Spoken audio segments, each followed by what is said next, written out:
Hello, I'm IBX and this is Seed Sunday, a weekly series where I show you seeds for Minecraft Xbox 60 and Minecraft PS3 editions of Minecraft that are particularly notable in some way that might perhaps warrant a Seed Sunday video. And this is one that is very, very interesting in a whole bunch of different ways. The first way is that it has a whole bunch of different biomes. I did a video recently showing you all the 23 separate distinct biomes.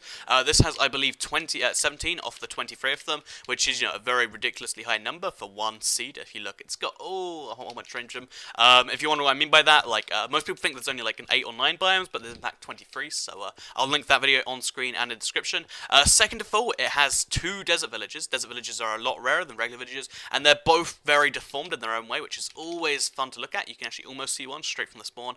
And third of all, it's a very good seed for exploration. It has quite a few big caves that you can see from the surface, and also I'm including nether and end coordinates for the first time because I usually don't include them because nethers and ends are very generic most of the time. But I found a pretty good nether and a pretty good end. So if those are things that you want in a seed, I honestly think they're good in most seeds. But we've got good variety of them to look at. So hopefully the seed has everything you want. So the seed is toybiomes on screen and in the description, and let's show you around the spawn and what's in the seed now.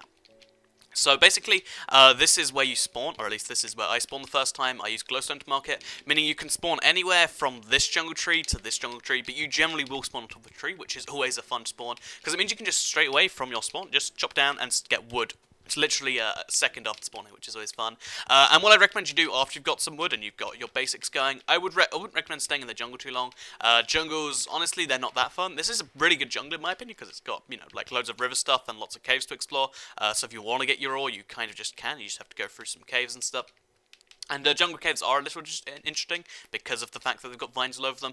But yeah, I wouldn't recommend staying here that long after you've done your basic stuff because it's not a fun place to set up camp. Instead, I'd recommend heading north, over to these coordinates where the first desert village is. It's pretty hard to miss after you escape the jungle because of all the visibility you now have.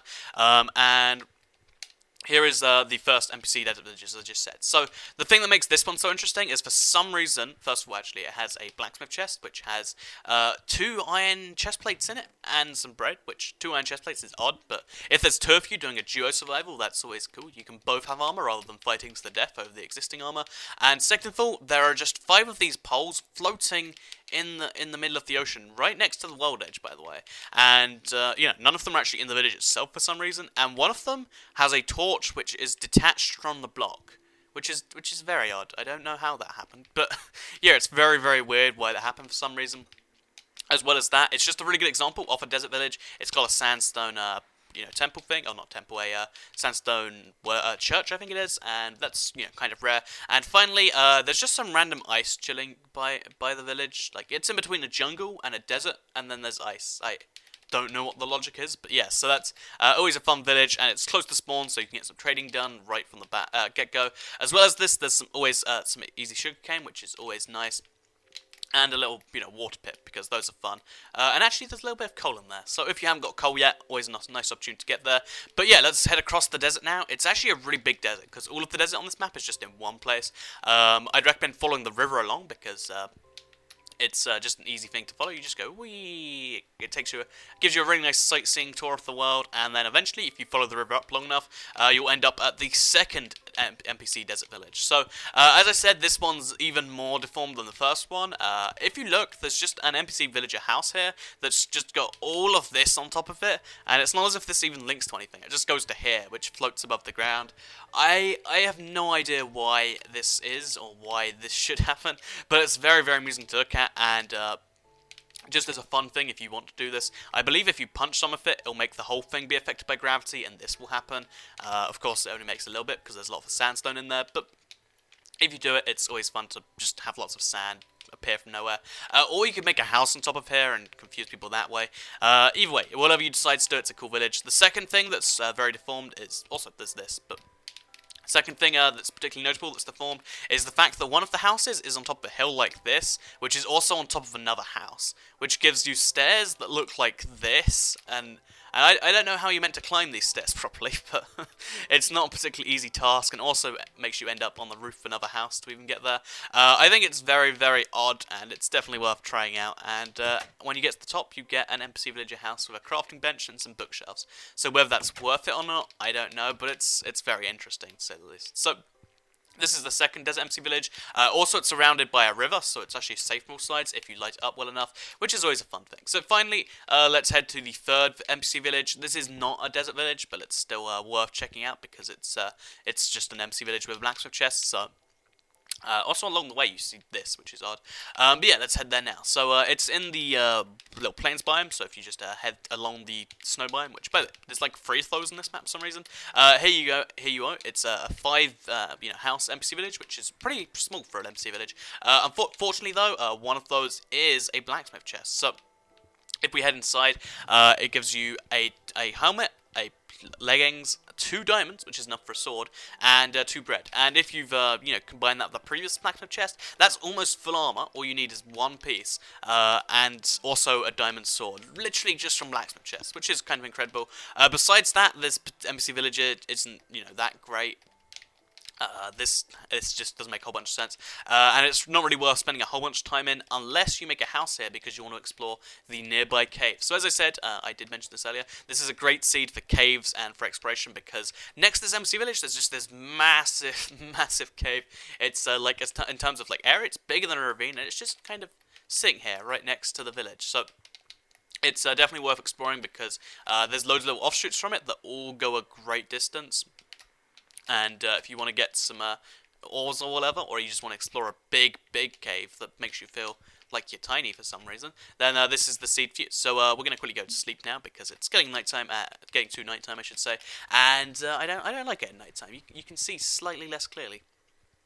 So yeah, let's show you in the daytime the rest of it. Also, I just punched a hole in there. Oops. So yeah, the rest of the seed, let's show you now. So if you head over, not like to the southeast of the village, you can still see that it's just over here at these coordinates. You'll find another cave which is also exposed, and this is one of those cool caves that has just water in it that if you follow it along, it takes you all the way down to diamond level, which is always kind of crazy. So you just follow all the way down, and here you are, you're at diamond level already, which is I love the caves that do that, because it's like, oh, I wasn't expecting that, I was just going to follow it for some iron ore, and now I've already got some redstone and diamonds. So yeah, that's always a fun thing if you want another quick cave to explore from the village. Again, that village is really great, as like it's not great for villagers, but it's great just to stay in and explore the nearby caves. And also, we'll just quickly show you the Nether now, because this is where I'd recommend setting up a Nether Portal, well, this or in the ocean somewhere, because it's nicely enclosed in love forests, and it ends you up just over here, which is right next to some glowstone. So these are the coordinates in the end. I'll show you back in the real world when I go back there. But this it spawns you right next to glowstone, which is a really cool way to get it, which is a block lots of people want. So it's useful. As well as that, there's a second set of glowstone just up here. Neither of which, by the way, I guess over there you might get attacked by ghasts, but from here you usually don't get attacked by ghasts. If you're really clever about it, just sit right here. So really easy stacks of glowstone to get. As well as that, there's lots of nether quartz, which is always a useful ore to find. There's lots of it, so you don't have to worry about finding it.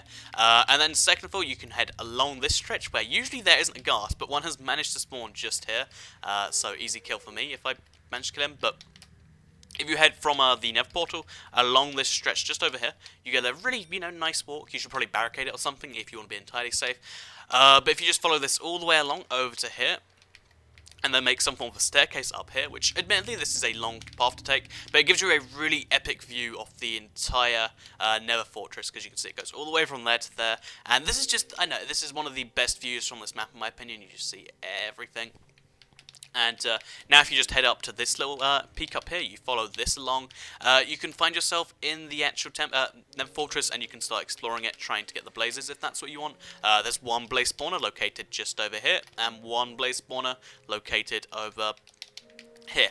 And finally, the thing that makes this Nether so cool in my opinion is the fact that the Nether Fortress is so big. It goes all the way from over here to all the way over here, which is insane. And it's not even just like, it's, little pointy bits. There's quite a few bits that go that far out, including a bit over here. And it's just an insane scene. So yeah, definitely a cool Nether. Also, there's just lava pouring there, which is always a nice view.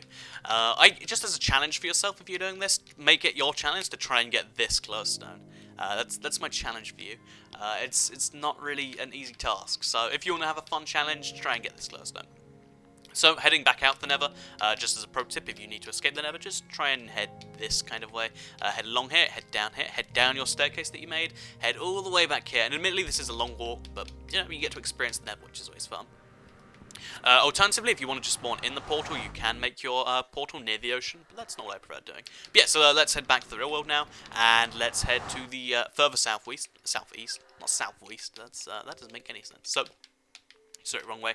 If you now head to the east a little bit more, you'll end up, through some more forest, which is always fun if you want lots and lots of wood for some reason. But second of all, it heads you to this big, like, circular pool thing. And next to the circular pool, there's this cool little offshoot here, and I think this is the perfect place to set up a house if you want a spawn, house which is right on the other side of the world from spawn. So if you want people joining, but you don't want them, kind of messing with you. You don't like people, but you want them in your world. Here's a nice place to chill, because to get from that spawn to here is a, cross-map task. If you look where I'm pointing right now, in that jungle in the south west corner of the map, that's where you spawn. Here's where you are now. It's a very, very long distance away, so always useful. And you get a really nice circular pool here, which is always fun. You can make it a perfect circle too, if you wanted to, because it's not very far away from being one. As well as that, more sugarcane, always nice. And also at these corners just here, you'll find yourself a zombie spawner. So I didn't think this was a very notable one, because you look in this first chest and you get string and saddles, yay. But the second chest actually comes equipped with Infinity 1, Punch 2, and Sharpness 2. So, crazy chest right there. And finally, if you head further to the south, you'll find yourself the end part of this map. So, this is the coordinates of the end portal, 243, 34, and then obviously dig down with your Y coordinates, and you'll end up just in the end portal. So this was actually really difficult for me to find, naturally. I had to do so much looking, because it's kind of, mazy the way this works. It's a pretty mazy stronghold if you want to just explore it yourself and ignore the coordinates I just gave you, but basically, if you head into the end now, you'll find yourself in a little enclosed block like this. You have to dig yourself out of it. That might be, undesirable for some, but I think it's a really cool thing, because you can either make yourself a staircase like so, which doesn't take too long, just requires doing a little bit of this until you get out, which is like a good 10 blocks up, which might seem like a lot, but it's really not that much. Or what you can just do is you can make yourself a little, place at home. You could live in the end or something like that. So if you just, replace this with endstone, you can make a very, very secret base. Obviously, once you've killed the end dragon, so you can get back. But you can make a very, very secret base somewhere deep inside the the end thing, and since you spawn right next to it, it's, somewhat easy to get to, although it's not obvious to anyone. Also, on top of that, if you just head down here, that you can head along the side of it, and you get a few cool structures along here. And it's a pretty cool end. All ends and nethers, as I said, are pretty similar, so finding the best one isn't an easy thing. But I found pretty decent end and pretty decent nether, I think. So yeah, this is this week's Seed Sunday. The seed is Toy Biomes. It was on the screen, and it's in the description. I'd recommend checking it out if you want any of the things in the seed. Hopefully you enjoyed the longer than normal Seed Sunday. I'm thinking of making every seed kind of like this kind of 10-minute format. If you like longer seeds, let me know. If you think they're too long, you want me to get straight to the punch and maybe skip some of the smaller caves and stuff, then I can do that also. Please do let me know. Let me know if you do use the seed also, because I like when people use the seed and knowing what you did to them. And let me know if you ever find that glowstone if you do use the seed. So, thank you for watching this Seed Sunday. There are more Seed Sundays. You can check out a playlist below the video. I've been IBX Toycat. This has been a video, and next you're seeing an outro. I don't know why I'm just describing things. But yeah, thanks for watching, and goodbye.